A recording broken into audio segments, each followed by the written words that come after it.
Every morning he skimmed the cream, pocketed the extra coins, and smiled as the village praised him. Everyone trusted his cart and his whistle, and he fed that trust like fuel for his small secret thefts. He justified it as cleverness, a reward for hard work, a harmless trick that never hurt anyone. But kindness in the village was brittle.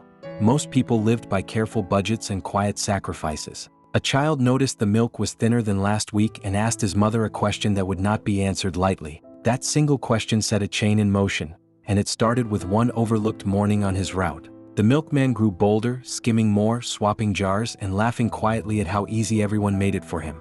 A neighbor's complaint was shrugged off. A village elder's advice was waved away with a dismissive smile. He began selling the best cream to a city buyer, pocketing a premium while the village drank the watered remainder. Money piled up. He bought a new coat, a louder whistle, and a mirror to admire how clever he had become. But greed makes blind the best of us. He missed the signs, the small changes that lead to collapse. That same week, fate arranged a meeting no one could foresee, and the stage was set for consequence. One rainy morning, a desperate farmer waved him down, pleading for every drop, a plea he had ignored before.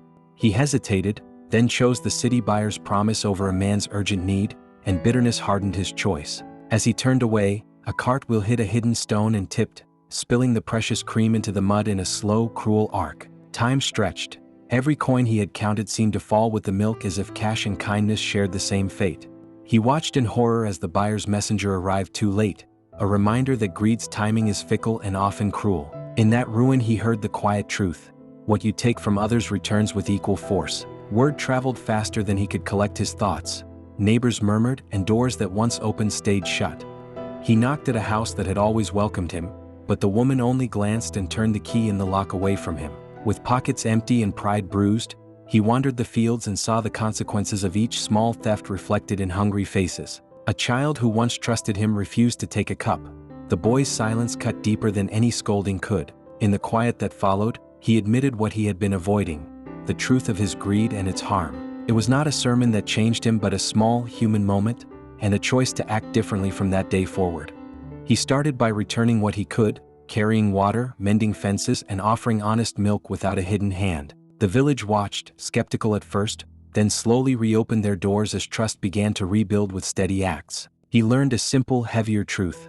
What you take will often come back, but what you give can change how it returns. Now, when he walks through the lanes, it's with purpose. Hands that once hid coins now carry kindness openly. His life changed not because karma punished him alone, but because he answered it with accountability and humble action. If this story moved you, subscribe for more stories of change, lessons, and the small moments that shape lives.